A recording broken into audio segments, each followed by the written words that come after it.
Hello students, date 18 दिसंबर सन 2024 में current affairs से जितने भी क्वेश्चंस बन सकते हैं या जितने भी क्वेश्चंस एक्सपेक्टेड हैं, हम उन क्वेश्चंस की प्रैक्टिस करेंगे। चलिए शुरू करते हैं। हमारा फर्स्ट क्वेश्चन है, हाल ही में भारतीय नौसेना ने किसके साथ संयुक्त सैन्य अभ्यास स्लिनेक्स 24 प्रारंभ किया? तो हम सभी जानते हैं कि स्लिनेक्स एक नौसेना संयुक्त सैन्य अभ्यास है और यह जो है भारत और श्रीलंका की नौसेनाओं के बीच में होने वाला अभ्यास है और हाल ही में जो है यह श्रीलंका के साथ हुआ है और स्लिनेक्स 2024 के सैन्य अभ्यास को जो है विशाखापट्टनम ने होस्ट किया है। विशाखापट्टनम में हुए इस स्लिनेक्स नौसेना अभ्यास में जो है श्रीलंका के राष्ट्रपति अनुकुमार दिसानायके भी शामिल हुए। स्लिनेक्स के नाम से जो मिले जुले कुछ अन्य अभ्यास भी हैं, जैसे सिनबैक्स अभ्यास जो कि इंडिया और कंबोडिया की सेनाओं के बीच में होने वाला अभ्यास है। वहीं सिम्बैक्स अभ्यास जो है इंडिया और सिंगापुर की सेनाओं के बीच में होने वाला सैन्य अभ्यास है। भारतीय सेना ने के लिए मोबाइल ब्रिज सिस्टम सर्वत्र किसने लॉन्च किया है? तो डीआरडीओ ने जो है भारतीय सेना के लिए किसी भी इमरजेंसी स्थिति में जहां पर किसी सेना को किसी ब्रिज की आवश्यकता पड़ती हो तो उसके लिए जो है सर्वत्र लॉन्च किया गया है और यह जो है डीआरडीओ ने भारतीय सेना के लिए लॉन्च किया है। सर्वत्र जो है एक आर्टिफिशियल ब्रिज है जो कि इमरजेंसीज में जो है बहुत काम आता है। भारत का पहला मानव डीएनए बैंक कहाँ स्थापित होगा?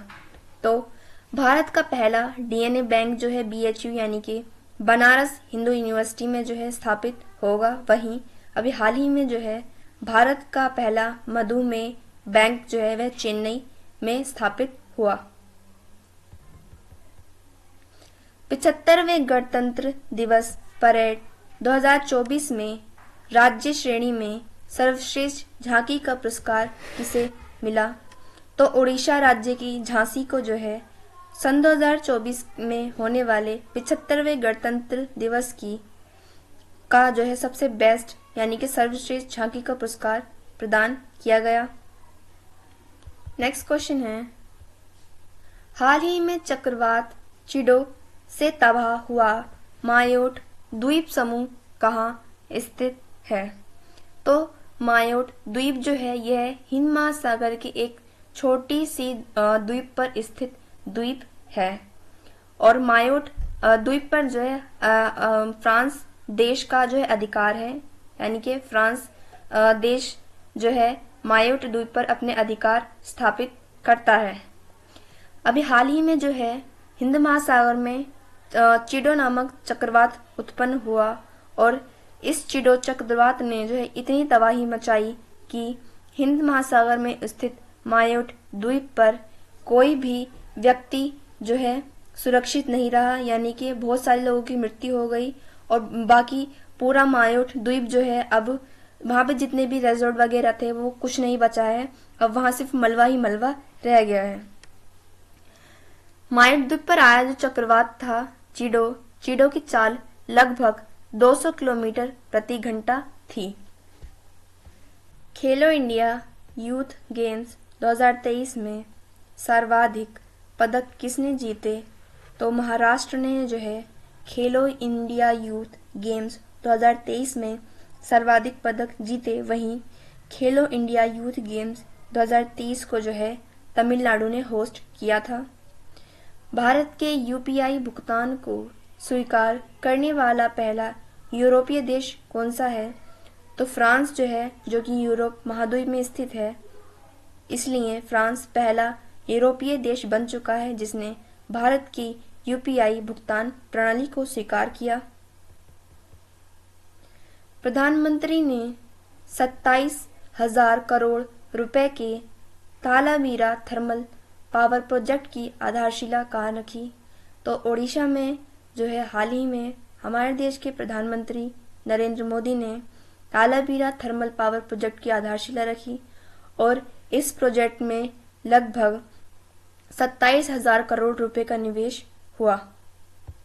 नेक्स्ट क्वेश्चन है, फोर्ब्स की दुनिया की सबसे शक्तिशाली महिलाओं की सूची जो कि 2024 में आई, इसमें किन भारतीय महिलाओं को शामिल किया गया? तो दुनिया की सबसे शक्तिशाली महिलाओं की सूची जो है यह फोर्ब्स संस्था जारी करती है और फोर्ब्स की 100 सबसे ज़्यादा शक्तिशाली महिलाओं की सूची में जो है भारत की ओर से 3 महिलाएं शामिल हैं। पहले नंबर पर जो है हमारी वित्त मंत्री निर्मला सीतारमण शामिल हैं। दूसरे स्थान पर जो है रोशनी नादर मल्होत्रा शामिल हैं। वहीं तीसरी भारतीय महिला है वह किरण मजूमदार शाह शामिल हैं। 100 वुमेन्स जो कि सबसे ज़्यादा शक्तिशाली हैं उसमें निर्मला सीतारमण यानी हमारे वित्त मंत्री की जो रैंक है वह 28वीं है। वहीं दूसरी भारतीय रोशनी नादर मल्होत्रा की जो रैंक है वह 81 है और तीसरी भारतीय महिला यानी किरण मजूमदार शाह की जो रैंक है वह 82 है। वहीं टॉप 100 में जो शीर्ष स्थान प्राप्त किया है वह प्राप्त किया है उर्सुला वॉन डोर ने और जो तीसरा स्थान प्राप्त किया है वो किया है जॉर्जिया मेलोनी ने। जॉर्जिया मेलोनी को हम सभी जानते हैं, वह इटली की प्रधानमंत्री हैं। भारतीय नौसेना में शामिल किया गया पहला सर्वेक्षण पोत कौन सा है? तो INS सध्यांक जो है यह पहला सर्वेक्षण पोत है जो कि भारतीय नौसेना में शामिल किया गया और दूसरा हमारा INS निदेशक है जो कि सर्वेक्षण पोत भारतीय नौसेना में शामिल किया गया। ग्रैमी अवार्ड्स 2024 में ग्लोबल म्यूजिक एल्बम पुरस्कार से सम्मानित फ्यूजन बैंड शक्ति का संबंध किससे है? तो शक्ति जो बैंड है इसमें ये हमारे शंकर महादेवन और जाकिर हुसैन, जिनका हाल ही में जो निधन हो गया जाकिर हुसैन का, ये इससे संबंधित है।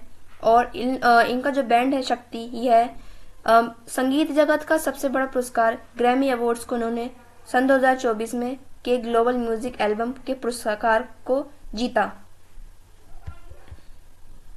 ऐतिहासिक समान नागरिक संहिता विधेयक पारित करने वाला पहला राज्य कौन सा है?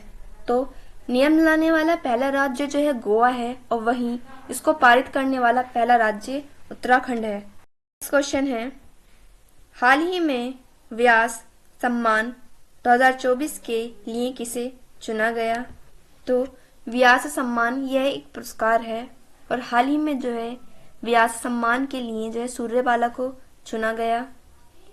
व्यास सम्मान पुरस्कार को जो सन 2024 में प्रदान किया जाएगा इसका क्रम 34वां क्रम है और वहीं सूर्यबाला को व्यास सम्मान इनके उपन्यास कौन देश को बासी उपन्यास के लिए जो है प्रदान किया जाएगा और व्यास सम्मान जो है यह के बिरला फाउंडेशन जो है प्रदान करता है।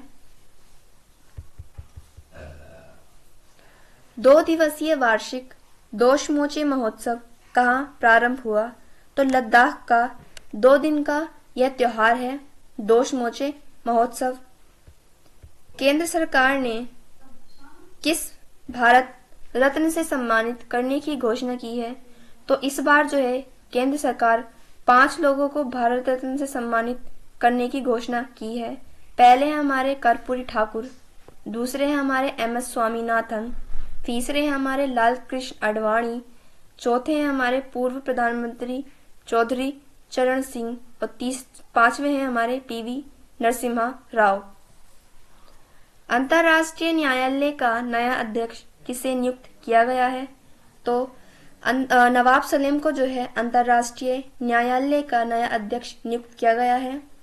अंतर्राष्ट्रीय न्यायालय में जो है 15 न्यायाधीश होते हैं और इसका जो कार्यकाल होता है वह 9 साल का होता है। वहीं अंतर्राष्ट्रीय न्यायालय का जो मुख्यालय है वह द हेग नीदरलैंड्स में स्थित है।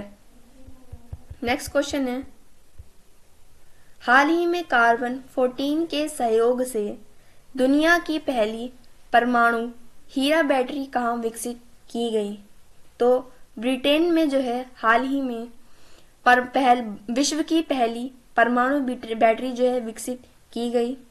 यह परमाणु हीरा बैटरी जो है इसकी आयु लगभग 5000 साल है, यानी कि यदि ये एक बार परमाणु हीरा बैटरी विकसित की गई तो वह आने वाले 5000 सालों के लिए जो है भरपूर रहेगी।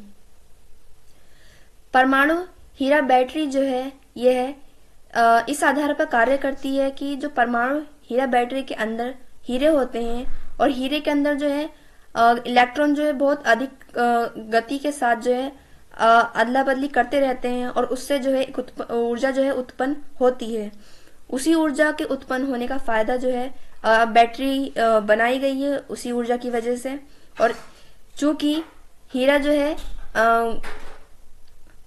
बहुत ही अच्छा कार्बन है, एक कार्बन का बहुत अच्छा उदाहरण है और कार्बन जो है इसमें इलेक्ट्रॉन्स बहुत अधिक मात्रा में पाए जाते हैं, जिसकी वजह से जो है परमाणु हीरा बैटरी की आयु इतने साल यानी कि लगभग 5000 साल के लिए बताई गई है। कार्बन 14 की जो हमारी विधि होती है इसका यूज हम किसी भी पुरानी चीज की उम्र पता लगाने के लिए लगाते हैं कि वह कितने साल या कितने हजार साल पुरानी है। केरल सरकार ने KPP नाम्बियार पुरस्कार 2024 से किसे सम्मानित किया है? तो S सोमनाथ, जो कि हमारे इसरो के हेड हैं, इन्हें हाल ही में जो है केरल सरकार के जो KPP नाम्बियार पुरस्कार है इससे सम्मानित किया है। वैश्विक जैव विविधता फ्रेमवर्क कोष की पहली बैठक कहाँ हुई? तो वैश्विक जैव विविधता फ्रेमवर्क की जो पहली बैठक है वह वॉशिंगटन DC में हुई। केंद्रीय खेल मंत्री अनुराग ठाकुर ने 45वें शतरंज ओलंपियाड की मशाल किसे सौंपी? तो बुडापेस्ट हंगरी को जो है अनुराग सिंह ठाकुर ने 45वें शतरंज ओलंपियाड की मशाल सौंपी और हंगरी में हुए इस शतरंज ओलंपियाड में जो है मेल और फीमेल दोनों ही कैटेगरी में भारत गोल्ड जीत कर लाया। नेक्स्ट क्वेश्चन है, हाल ही में लोकसभा में पेश 129वें संविधान संशोधन का संबंध किससे है? तो हाल ही में जो है हमारी लोकसभा में एक बिल पेश किया गया है जो कि 129वें संविधान संशोधन का बिल है और इसमें जो है एक राष्ट्र एक चुनाव विधेयक का जो है उल्लेख किया गया है। एक राष्ट्र एक चुनाव विधेयक को जो है हमारे कानून मंत्री अर्जुन राम मेघवाल ने पेश किया है और यह जो इन्होंने लोकसभा में पेश किया है। जब विपक्ष ने यह सुना कि अर्जुन राम मेघवाल ने एक राष्ट्र एक कानून विधेयक को जो है दर्शाया है तो उन्होंने जो है ये कहा कि आप ऐसे ही लोकसभा में किसी भी बिल को पेश नहीं कर सकते हैं, इसके लिए आपको वोटिंग करानी होगी। जिस वजह से जो है अर्जुन राम मेघवाल जी ने इलेक्ट्रॉनिक वोटिंग करवाई और जिसमें 269 सदस्यों ने हामी भरी और 198 सदस्यों ने हामी नहीं भरी, यानी कि उन्होंने ना कहा। चूंकि हाँ लोगों की बहुमत ज्यादा है, इस वजह से जो है एक राष्ट्र एक चुनाव विधेयक को जो है पेश किया गया और इसमें हाथ ही अर्जुन राम मेघवाल ने यह भी क्लियर किया कि एक राष्ट्र एक चुनाव विधेयक जो है यह 129वें संविधान संशोधन में जो है पेश करेंगे और वहीं इसके साथ साथ जो है 82 एक्ट के तहत यानी कि 82 आर्टिकल में राज्यसभा और लोकसभा के चुनाव का जो है एक साथ होंगे, इसको भी जो है यह लोग इसका भी संशोधन करेंगे।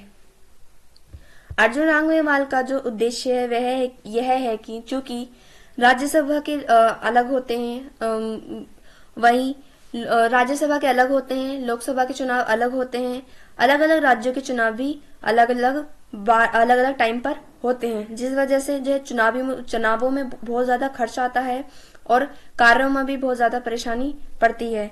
और इन्हीं चीजों को देखते हुए जो अर्जुन राम मेघवाल ने कहा कि अब एक राष्ट्र एक चुनाव किया जाएगा और उनका उद्देश्य यह है कि चुनावी खर्चों को कम किया जा सकेगा और कार्य तेजी से किया जा सकेगा। क्योंकि जब भी चुनाव होते हैं तो आचार संहिता जो है लागू हो जाती है, जिसकी वजह से जो है जितने भी सरकारी काम होते हैं वे रुक जाते हैं और उन्हीं सरकारी कामों को जो है तेजी से करने के लिए अब एक बार में एक राष्ट्र एक चुनाव विधेयक जो है लागू किया जाएगा। भारत की पहली हेलीकॉप्टर आपातकालीन चिकित्सा सेवा कहाँ प्रारंभ होगी?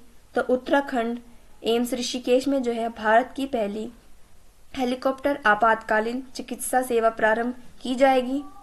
इसरो ने मौसम उपग्रह इनसैट 3DS किससे लॉन्च किया? तो GSLV F-14 से जो है इनसैट 3DS इसरो ने लॉन्च किया। पहले फ्रेंच फेस्टिवल 2024 कहाँ प्रारंभ हुआ? तो कोलकाता में जो है पहला फ्रेंच फेस्टिवल 2024 प्रारंभ हुआ। हाल ही में वर्ष 2024 की सैयद मुश्ताक अली ट्रॉफी किसने जीती? तो मुंबई ने जो है हाल ही में सैयद मुश्ताक अली ट्रॉफी सन 2024 की अपने नाम की है। सैयद मुश्ताक अली ट्रॉफी जो है यह क्रिकेट खेल से संबंधित पुरस्कार है। मुंबई जो है विजेता रही, वहीं मुंबई के जो सामने है यानी कि मुंबई ने जिसको हराया वह मध्य प्रदेश को हराया, यानी कि मध्य प्रदेश जो है वह उपविजेता रहा। और इस बार के सैयद मुश्ताक अली ट्रॉफी के जो कंपटीशन था इसको जो होस्ट किया है बेंगलुरु ने किया है और बेंगलुरु ने यह क्रिकेट खेल जो है चिन्नास्वामी स्टेडियम में करवाया। इसी खेल के अंतर्गत जो है player of the series Ajinkya Rahane को दिया गया। मुंबई के कप्तान जो थे वह श्रेयस अय्यर हैं। BPCL किस भारतीय हवाई अड्डे पर देश का पहला हरित हाइड्रोजन संयंत्र स्थापित होगा? तो कोच्चि भारतीय हवाई अड्डे पर जो है देश का पहला हरित हाइड्रोजन संयंत्र स्थापित होगा। प्रवासी प्रजाति संरक्षण सम्मेलन COP14 कहाँ आयोजित हुआ? तो उज्बेकिस्तान में जो है प्रवासी प्रजाति संरक्षण सम्मेलन कॉन्फ्रेंस ऑफ पार्टी जो है 14 जो है आयोजित हुई। वहीं कॉन्फ्रेंस ऑफ पार्टी जो कि 16वें नंबर की थी वह बाकू अजरबैजान में हुई। और COP29 जो है यानी कॉन्फ्रेंस ऑफ पार्टी 29 जो है जो कि क्लाइमेट चेंज के लिए की गई थी वह कोलंबिया में की गई। नेक्स्ट क्वेश्चन है, हाल ही में दुनिया का सबसे बड़ा पशु वध उत्सव गड़ीमाई महोत्सव कहाँ आयोजित हुआ? तो नेपाल में जो है हर 5 साल में गड़ीमाई महोत्सव मनाया जाता है और गड़ीमाई महोत्सव में जो है पशुओं को सबसे ज्यादा अधिक मात्रा में मारा जाता है, उनका वध किया जाता है। नेपाल के जो भी लोग यह गड़ीमाई महोत्सव मनाते हैं उनका मानना है कि इससे भक्तों की या उनकी मनोकामनाएं जो है वह पूरी होती हैं। इसीलिए जो है नेपाल में हर 5 साल में यह गड़ीमाई महोत्सव मनाया जाता है। चूंकि इसमें मासूम पशुओं की हत्या की जाती है, इसलिए नेपाल के सुप्रीम कोर्ट ने भी जो है इस पर बैन लगाया है कि आप गड़ीमाई महोत्सव नहीं मना सकते। परंतु कोई उनकी ना सुनते हुए सुप्रीम कोर्ट के ऑर्डर्स को जो है ना मानते हुए यह लोग आज भी गड़ीमाई महोत्सव मनाते हैं और पशुओं का वध करते हैं। अंतर्राष्ट्रीय मातृभाषा दिवस 2024 कब मनाया गया? तो 21 फरवरी को जो है हम सभी लोग अंतर्राष्ट्रीय मातृभाषा दिवस मनाते हैं। एशिया का सबसे बड़ा जनजातीय महोत्सव सम्मक्का सरलम्मा जतारा कहाँ प्रारंभ हुआ? तो तेलंगाना में जो है एक स्पेशल जनजातीय महोत्सव मनाया जाता है, इसका नाम सम्मक्का सरलम्मा जतारा है और हाल ही में जो है तेलंगाना ने यह त्योहार प्रारंभ किया। वैज्ञानिकों ने दुनिया के सबसे बड़े सांप यूनेक्टेज अकाइमा की खोज कहाँ की? तो अमेज़न वर्षा वन में जो है हाल ही में वैज्ञानिकों ने दुनिया के सबसे बड़े सांप का कंकाल पाया है, जिसका नाम यूनेक्टेज अकाइमा है। अमेज़न वर्षा वन को जो है धरती के फेफड़े भी कहा जाता है। नेक्स्ट क्वेश्चन है, हाल ही में वन के विश्व कोश उपनाम से प्रसिद्ध पर्यावरणविद तुलसी गौड़ा का निधन कहाँ हुआ? तो तुलसी गौड़ा, जिनको वन के विश्वकोश नाम से भी जाना जाता है, इनका हाल ही में जो है कर्नाटक में निधन हुआ है। तुलसी गौड़ा को जो है वन के विश्वकोश की उपाधि इसलिए दी गई क्योंकि तुलसी गौड़ा ने लगभग 1 लाख से अधिक पेड़ों को लगाया और उनकी देखभाल की, यानी कि उन्हें लगाने से लेकर उनको बड़ा करने तक जो है तुलसी गौड़ा ने इनका बराबर ख्याल रखा। इसीलिए जो है तुलसी गौड़ा को वन के विश्वकोश की उपाधि भी दी गई और उनके यानी कि तुलसी गौड़ा के इसी नेक काम के लिए जो है इन्हें सन 2021 में पद्मश्री से भी सम्मानित किया गया। त्रिपक्षीय अभ्यास दोस्ती का 16वां संस्करण कहाँ हुआ? तो दोस्ती अभ्यास जो है यह त्रिपक्षीय अभ्यास है जो कि भारत, श्रीलंका और मालदीव के बीच में होने वाला सैन्य अभ्यास है और इसका जो 16वां संस्करण हुआ है वह मालदीव में हुआ। विश्व की सबसे ऊंची लद्दाख की फ्रोजन लेक मैराथन किसने जीती? तो मध्य प्रदेश जो है यह सबसे ऊंची लद्दाख की फ्रोजन लेक मैराथन का विजेता रहा और लद्दाख में स्थित यह फ्रोजन लेक जो है विश्व की सबसे ऊंची लेक भी है। भारत की पहली गति शक्ति अनुसंधान पीठ कहाँ स्थापित होगी? तो IIM Indian institute of management Shillong में जो है भारत की पहली गति शक्ति अनुसंधान पीठ स्थापित होगी। नेक्स्ट क्वेश्चन है, हाल ही में केरल में आयोजित एडमिरल कप सेलिंग रोगाटा का 13वां संस्करण किसने जीता? तो एडमिरल कप जो है यह जो है हमारी इंडियन नेवी आयोजित करती है और इस बार का जो एडमिरल कप का विजेता रहा वह रूस रहा। जो एडमिरल कप हाल ही में हुआ जिसका विजेता रूस रहा, इसका जो क्रम था वह 13वां क्रम था और एडमिरल कप को जो है हर साल हमारी इंडियन नेवी आयोजित कराती है और इस बार के जो 13वां संस्करण हुआ था एडमिरल कप का, इसका जो होस्ट किया था वह हमारे INA यानी कि इंडियन नेवल एकेडमी एजिमल में जो स्थित है केरल ने किया था। मोबाइल वर्ल्ड कांग्रेस 2024 कहाँ प्रारंभ होगी? तो स्पेन जो है इस बार के होने वाले मोबाइल वर्ल्ड कांग्रेस 2024 को जो है होस्ट करेगा। दुनिया की पहली वैदिक घड़ी का उद्घाटन कहाँ होगा? तो उज्जैन महादेव की नगरी में जो है दुनिया की पहली वैदिक घड़ी का उद्घाटन होगा। देश के लोकपाल पद पर किसे नियुक्त किया गया है? तो लोकपाल जो है अपने आप में एक कमेटी होती है और इस कमेटी के पद पर जो है अजय माणिक राव को नियुक्त किया गया है। स्टूडेंट्स, ये क्लास हम यही खत्म करते हैं। नेक्स्ट क्लास में हम करंट अफेयर्स से बनने वाले और भी क्वेश्चंस की प्रैक्टिस करेंगे। Thank you and thanks for watching.